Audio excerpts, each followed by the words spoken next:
तो देखिए फ्रेंड्स, यहाँ पर मैं आपको बता रही हूँ, इसमें जितनी भी है रिक्तियाँ रद्द हो चुकी है, तो कौन सी वाली हुई है ये मैं आपको बताने वाली हूँ, जो कि बीपीएससी टीआरई थर्ड की ही है। और साथ में कोटिवार रिक्तियाँ, मतलब जैसे कि जिसकी जो भी कोटि थी, यानी मतलब ईडब्ल्यूएस, ओबीसी, जनरल, तो इन सब की जो जितने भी पोस्ट्स आई हुई थी कि किसमें कितनी है, उन सब में कुछ फेरबदल हो रहा है। मतलब मान लीजिए अगर जनरल की कम सीटें हैं तो उनको अब ज़्यादा सीटें मिल जाएगी, ऐसी बात हो रही है। और जैसे दूसरे कैटेगरी से एसटी एससी, उनको अगर ज़्यादा मिली थी तो उनसे कम हो जाएगी, इस तरह से ये चेंज हो रहा है। और इसके साथ ही आपको पता है कि कल प्रधान शिक्षक जो है उनकी भी रिलीज़ हो चुकी है वैकेंसी। और साथ ही साथ में जो उत्तर प्रदेश शिक्षा सेवा चयन आयोग था, तो उसमें आवेदनों की स्क्रीनिंग पूरी हो चुकी है। तो अब जल्दी ये आयोग बनकर तैयार हो चुका है। अब देखते हैं कि इसमें कब वैकेंसीज़ की बाहर आती है, जैसे कि बिहार में वैकेंसीज़ की बाहर है। तो चलिए फिर वीडियो को स्टार्ट करते हैं। तो ये देखिए, पहले मैं आपको बता देती हूँ, प्रधान अध्यापक के 6061 व प्रधान शिक्षक के 40,247 पदों के लिए 11 से आवेदन होंगे। 2 अप्रैल तक बिहार निवासी अभ्यर्थी ही कर सकेंगे। यहाँ देखिए लिखा हुआ है बिहार निवासी अभ्यर्थी ही कर सकेंगे इन पदों के लिए आवेदन। एएनएम के 10,709 पदों पर भर्ती प्रकाशित विज्ञापन के अनुसार ही होगी भर्ती। चलिए मैं आपको यहाँ पर थोड़ा सा बता देती हूँ डिटेल में। तो ये देखिए, बिहार लोक सेवा आयोग शिक्षा विभाग व अनुसूचित जाति जनजाति कल्याण विभाग के अंतर्गत उच्च माध्यमिक विद्यालयों के प्रधान अध्यापक के 6061 व शिक्षा विभाग के प्राथमिक विद्यालयों के प्रधान शिक्षकों के लिए 40,247 पदों पर, यानी कि जितना आप लोगों का ये जनजाति कल्याण विभाग और शिक्षा विभाग है, इन दोनों में ही रिक्ति आई हुई है, से आवेदन के लिए 11 मार्च से आवेदन ऑनलाइन स्वीकार होंगे। और इन दोनों ही श्रेणी में पदों की नियुक्ति प्रक्रिया की विस्तृत जानकारी अपलोड कर दी गई है, जो कि मैं अपने कल टेलीग्राम चैनल पर डाल चुकी हूँ। अगर आप लोगों ने नहीं देखा होगा तो एक बार ज़रूर जाके देख लीजिएगा। और सचिव रवि भूषण ने बताया कि 2 अप्रैल तक ऑनलाइन आवेदन स्वीकार किए जाएंगे। त्रुटि में सुधार के लिए अवसर प्रदान नहीं किया जाएगा, तो ध्यान से फॉर्म भरिएगा। और दोनों श्रेणी में महिलाओं को 35% सीटें आरक्षित हैं, ठीक है। और इसके बाद आवेदन के लिए बिहार का निवासी होना अनिवार्य है। तो यानी कि ये सिर्फ और सिर्फ बिहार के लिए है। और ये फ्रेंड्स, जैसे कि बात सुनने में आप लोगों को, कई लोगों से आप सुन रहे हैं कि जो ये पीआरटी की वैकेंसी है, तो फ्रेंड्स यहाँ पर साफ साफ लिखा है प्रधान अध्यापक और प्रधान शिक्षक, यानी कि ये जो शिक्षक से ऊपर होते हैं, हेड मास्टर वगैरह, इनके लिए है। और आपको पता है कि ये इनमें आपको पता होना चाहिए कि इसके लिए एक्सपीरियंस मांगता है। अभी तो आप फ्रेशर्स है और कुछ लोग तो अभी एग्जाम देने वाले हैं, तो आप लोगों के लिए तो भर्ती है नहीं ये से। और यहाँ लिखा है ना बिहार के निवासी, तो अदर स्टेट तो काउंट ही नहीं होगा। तो इस तरह से ये आप लोगों के लिए नहीं है। ये जो ऑलरेडी वहाँ प्रधान शिक्षक है और उन्हें अपनी मतलब बढ़ाना है पोस्ट, तो उनके लिए है। तो देखिए, और इसमें एक्सपीरियंस मांगा है लगभग 8 साल का।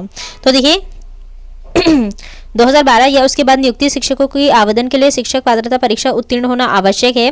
जैसे कि आपको पता है सक्षमता परीक्षा, जो कि अब इस नाम से लिया जा रहा है एस्टेट, वही 2012 से पहले नियुक्त शिक्षकों के लिए दक्षता परीक्षा में उत्तीर्णता आवश्यक होगी। सीबीएसई, आईसीएसई और बिहार बोर्ड से संबद्ध विद्यालयों में कार्यरत शिक्षकों के लिए दक्षता परीक्षा या पात्रता परीक्षा का प्रावधान लागू नहीं होगा।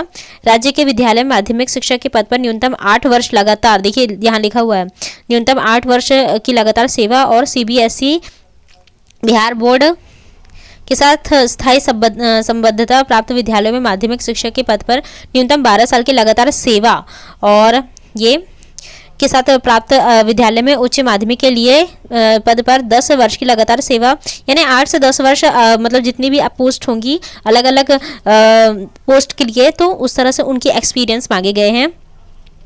आयु की गणना 1 अगस्त 2023 की सामान्य श्रेणी के लिए न्यूनतम 31 वर्ष और अधिकतम 47 वर्ष होगी। तो मतलब जैसे कि देख लीजिए 1 अगस्त 2023 को आप 31 वर्ष के और अधिकतम 47 वर्ष के, मतलब न्यूनतम 31 वर्ष है और अधिकतम 47 वर्ष निर्धारित की गई है। और अन्य वर्गों के लिए अभ्यर्थी को उम्र में छूट का प्रावधान है, ऋणात्मक अंक का प्रावधान नहीं है, यानी कि माइनस मार्किंग नहीं होगी। तो ये आप देख लीजिएगा, मैं अपने टेलीग्राम चैनल पर डाल चुकी हूँ। अब इसके बाद देखिए नेक्स्ट, यहाँ पर भी देख लीजिए 8 साल का अनुभव आवश्यक है। और यहाँ दक्षता परीक्षा में ही पास बनेंगे प्रधानाध्यापक। जैसे कि आपको पता है अभी तो सक्षमता परीक्षा और आपको पता है कि दूसरी भी हम लोग जो पात्रता परीक्षा पास करते हैं यानी सीटेट एस्टेट, लेकिन ये है दक्षता परीक्षा जो कि पहले करवाई जाती थी, उसमें पास होंगे तो आप लोगों का चल जाएगा, जो कि 2012 से पहले तक का था।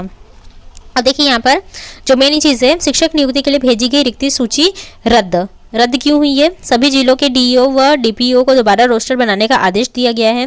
रिक्ति पहले वाली ही रहेगी जो आपकी 87,000 है ना, उतनी ही रहेगी।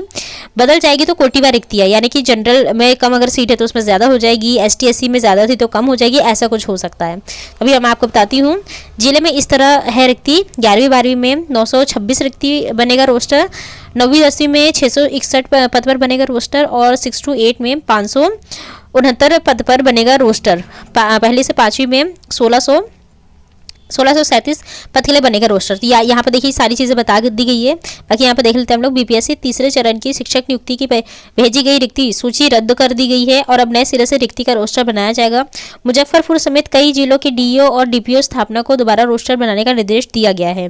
जिला शिक्षा पदाधिकारी अजय कुमार सिंह ने बताया कि रिक्ति पहले वाली ही रहेगी, लेकिन कोटिवार रिक्ति बदल जाएगी और मुजफ्फरपुर समेत सभी जिलों से रोस्टर बनाकर भेज दिया गया है। उसके बाद सभी जिलों की विषयवार रिक्ति जारी कर दी गई है। जिले में वर्ग 1 से 5, 6 से 8, 9 से 10, 11 से 12 के लिए मिली रिक्ति के आधार पर रोस्टर बना दिया गया था, लेकिन अब यह रोस्टर बदल जाएगा।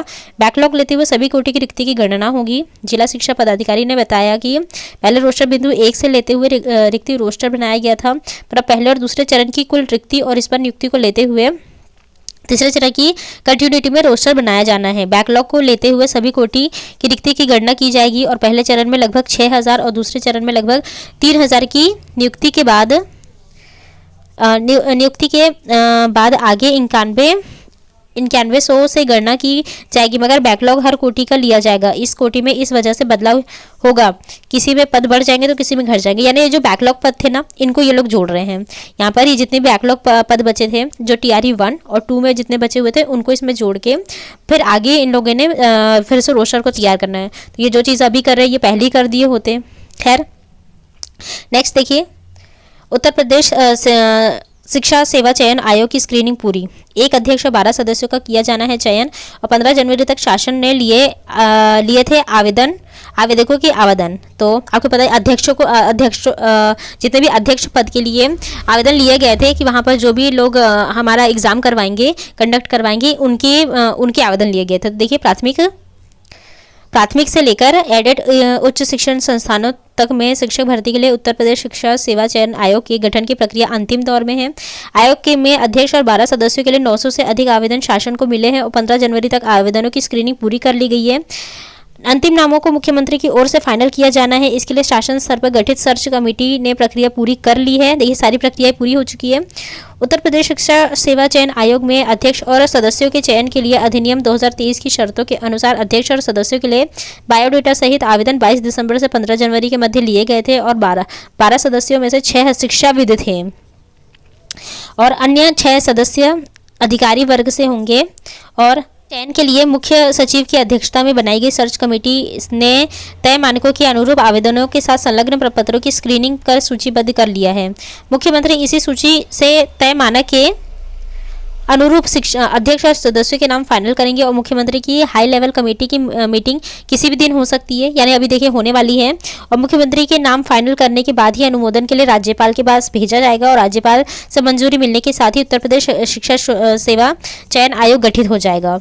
और इसके बाद इसके गठन के साथ ही अभी तक क्रियाशील उच्चतर शिक्षा सेवा चयन आयोग और उत्तर प्रदेश माध्यमिक शिक्षा सेवा चयन बोर्ड का अस्तित्व समाप्त हो जाएगा। ये दोनों ही समाप्त हो जाएंगे और इस नए चयन आयोग का ही कार्यकाल प्रयागराज में उसी भवन बनाया जाएगा जिसमें अब तक उत्तर प्रदेश माध्यमिक शिक्षा सेवा चयन बोर्ड संचालित था। लोकसभा चुनाव के लिए जल्द ही आचार संहिता लगने को देखते हुए माना जा रहा है कि इस आयोग का गठन मुख्यमंत्री जल्द ही कर सकते हैं।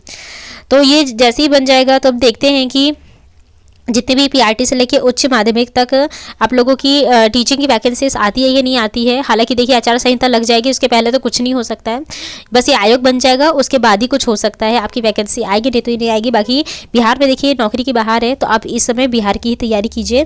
बाकी कोई भी नई अपडेट होगी उसे मैं अपनी वीडियो के थ्रू आपको बता दूंगी। मिलते हैं मेरे नेक्स्ट वीडियो में।